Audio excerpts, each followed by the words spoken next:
Hello, Akronov here, with the first recently coming out and his new perks being actually good for once. I played a few games using two of them in kind of a stealth or undetectable build, but it also brings slowdown, because on Wesker I love stealth builds. They're so fun, like scaring the survivors and stuff, but you do lose generators really fast with those builds, unfortunately. So this one at least brings slowdown to the games, which is useful. Don't mind me accidentally putting my portal downstairs. Anyway, the perks from the first I'm using is Turn Back the Clock, which damages generators at range as long as you have line of sight. Secret Project, when a gen is blocked, to give undetectable. This is the mate to our build. I picked Deadlock, which is after a gen is repaired, it blocks the most progress gen, and Dead Man's Switch, which will block the generator when a survivor stops repairing it after you hook a survivor. I picked those two because I think I get better synergy, especially with Cenobite. He can force survivors off the gens with his power. Like, you chain them and it'll get them off the gen because they get caught by the chains.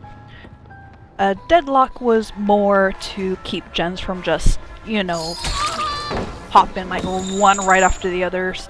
Like, at least when the one gets done, the other gets blocked, and you have a little bit of time to deal with it.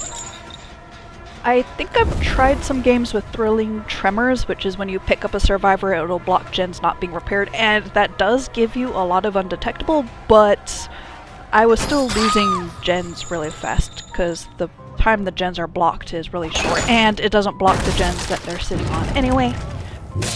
So, like, these two seemed best for me, at least for now. I actually kind of want to try Grim Embrace, but Cenobite is...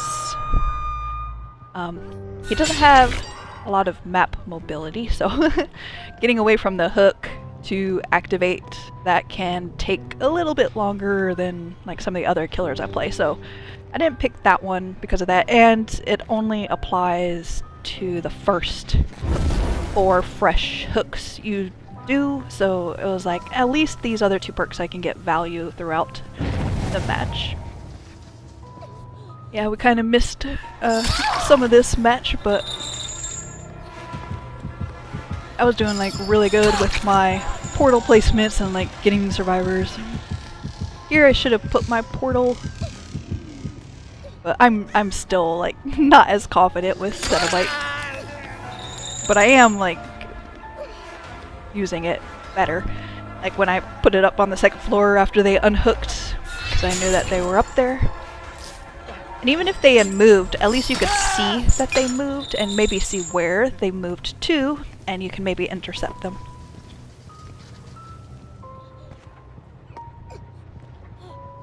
Yeah, here I heard they were working on that one, so I put the thing up and put on her, and look, the gen gets blocked.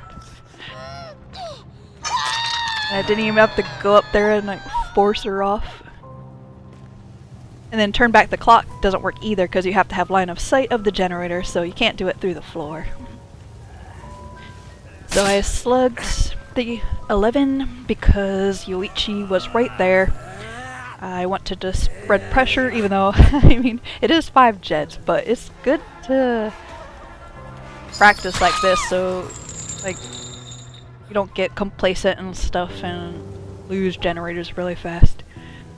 There I dropped Yoichi because I thought she was going in for a Sabo play because she does have a toolbox.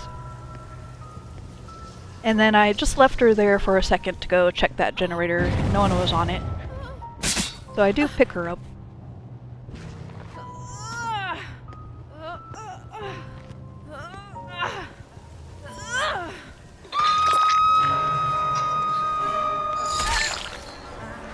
I hit Fung, get another injury, and now I'm going after Yoichi.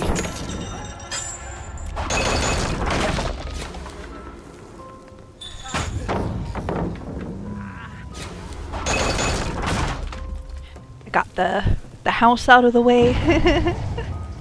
Sometimes it's just good to eat those pallets and get rid of them. Yeah, I get stuck on the stairs right there. I guess they still haven't fixed that. At least not in all the areas. Yeah, I was too busy using my perk on that gen instead of hitting Yoichi on the other side, but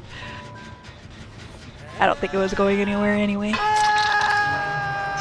I'm just heading over to check these gens up here.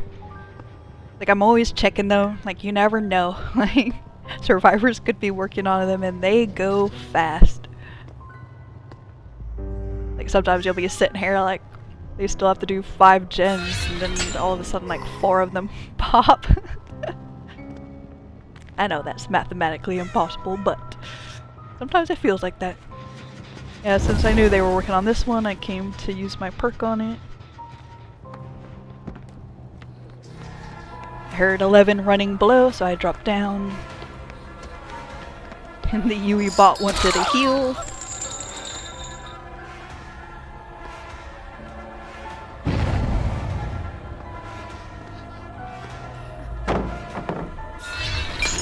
I decided to go after Yui, get her out of the game.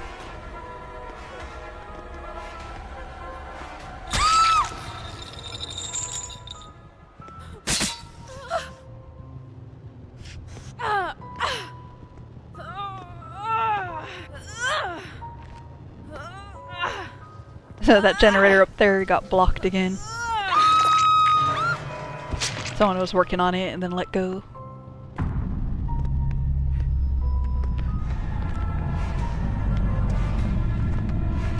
I had undetectable, so Yoichi didn't know I was there. And 11 runs right into me because I'm undetectable. I was so happy I had my ears turned on for this game.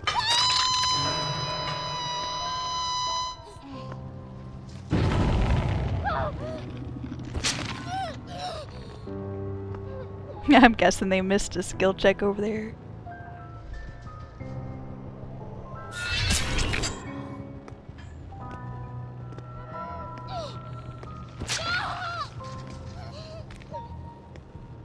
Yeah, I'm actually learning with Cenobite.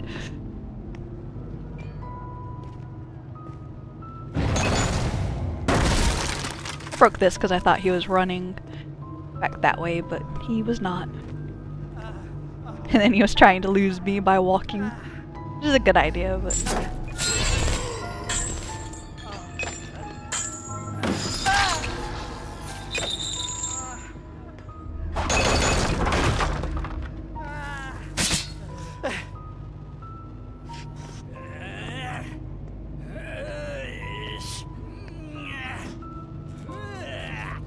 And I found my box.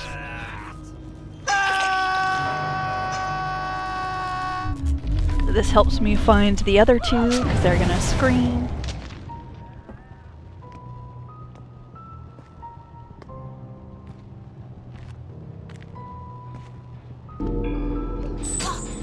Yeah, 11 kind of gave up. I don't blame him.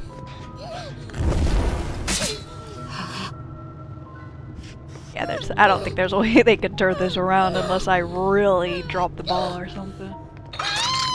But one hook. I knew where they were. Chain hunt's active. Yeah, there's...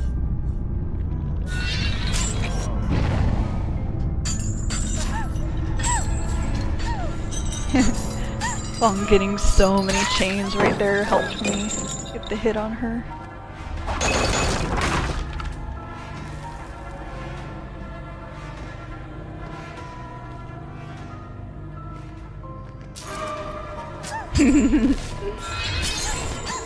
He's going out in style. The moonwalk.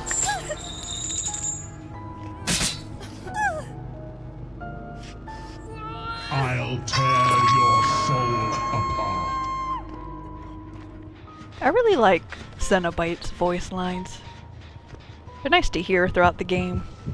You summoned me. Yeah, and then Yoichi was solving the box. That was Aim. a choice. And then he vaulted right into me.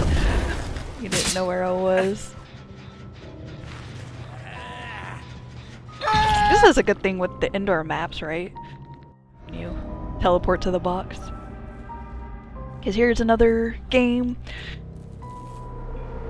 Good old Hawkins. I have a bad experience with this map. I mean, I think all killers have bad experience with this map. But this was one of my Perkless and Add-on-This challenge maps where pretty sure he was a cheater, but it was a difficult game. This one turns out much better. Oh, I forgot to mention my add-ons last when I was explaining the build. I'm using the same build and the same add-ons, but the add-ons are Larry's Remains, which increases time to solve the box, and Frank's Heart, which increases max casting range of my gateway or my power. I just put those on because it's like I think those would help me a lot. And I don't want to use too many of like his higher rarity add-ons because I don't have him prestiged a lot. And I'm not sure if I'm going to prestige him a lot. I think it depends on who else I'm prestiging at the time. So it's like I don't want to use a bunch of them and then not have them for when I really, really want to use them, you know? Like I'm still learning him, so I can use some of his, well, not like bad add-ons, but other add-ons that aren't considered like required by like the top Cenobite players. Like the one that spawns extra chains when the chain breaks to the environment is really good because of all the stuff in the environment. Yeah, I lost track of him. I didn't realize he went upstairs.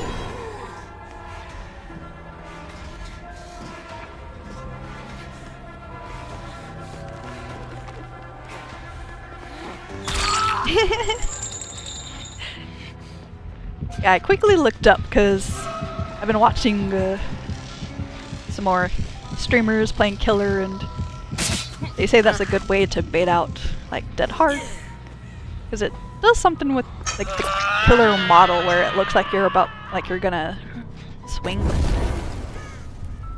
so it can cause people to like hit their Dead Hard button and then you won't get hit by it. I think looking up while you're swinging will cause you to take a little longer to actually hit them, so you'll hit them at the last frame of the Dead Hard and you'll miss the animation. I think that's another trick. So I'm trying to actually use those tricks in my games now.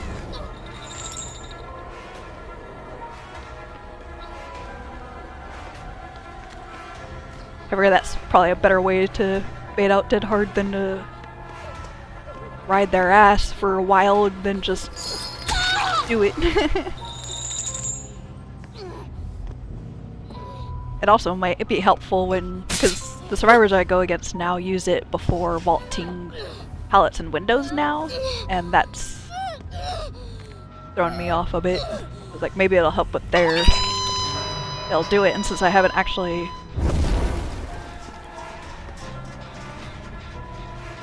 swung yet, I don't get hit by the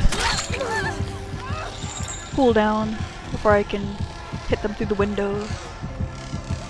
Yeah, that's where turn back the clock is really nice, because like you damage the gen and it forces whoever's working on it to get off, and then of course that activated dead man's switch. I think that's my favorite part of the perk. Just that interaction. Yeah, and it's like really good for killers like Cenobite, because like the time it would have taken me to get to that gen to damage it, and then to actually kick the gen.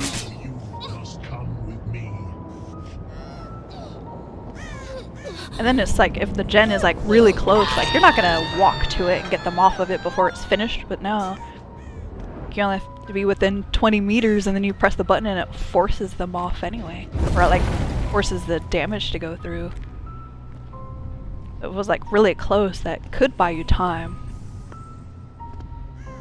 And then of course if you have Dead Man Switch and it activates, well then you're definitely not getting right back on it. Maybe get some damage out.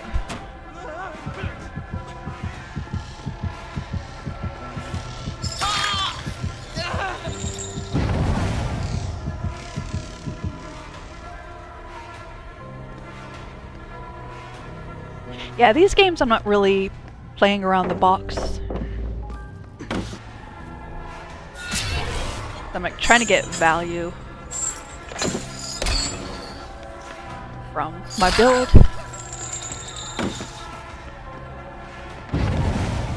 Yeah, I'm trying to protect this, Dustin.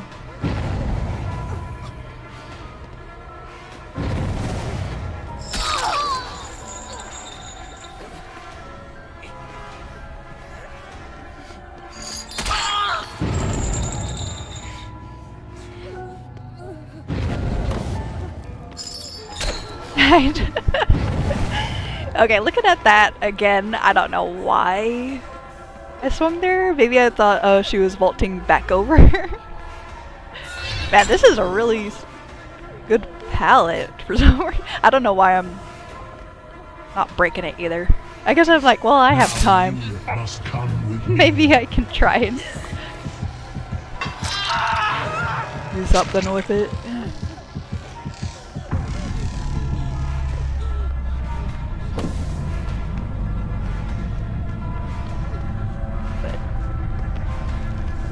I don't know, maybe not breaking it was good. She was in good position to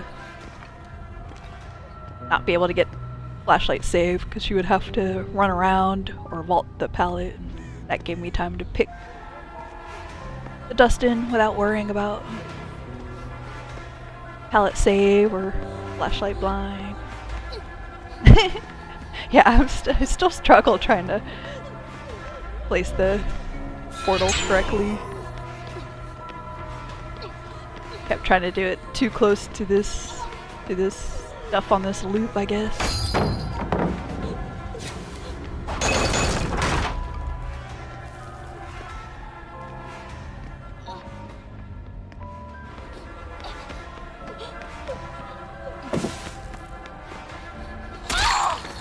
Yeah, she got stuck on that table. So she hadn't been hooked at all. I don't want to put her on in case she has deliverance. Trying to find the Claudette, but I'm not hearing her.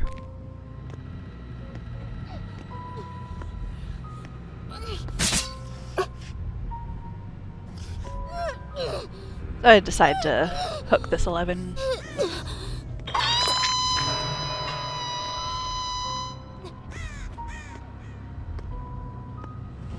It's like, I mean, if she has it, then I guess she'll use it, and then we'll just do that chase again.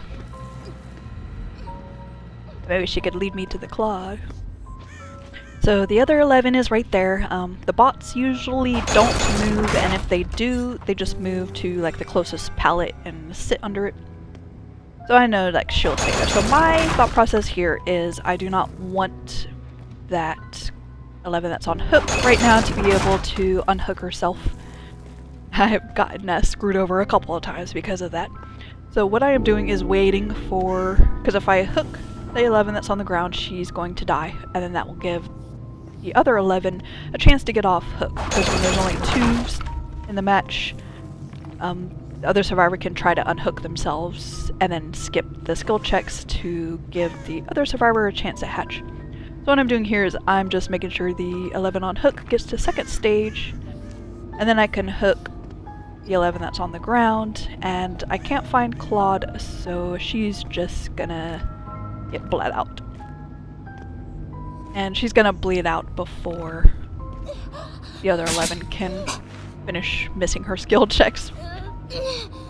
Some people might consider this sweaty, but I don't know, I just have, I don't know, sometimes I have really bad games on Cenobite, so it's really nice when you can secure your 4K, and if I'm doing it smart, then why not? Thanks for watching, like, comment, subscribe, bye.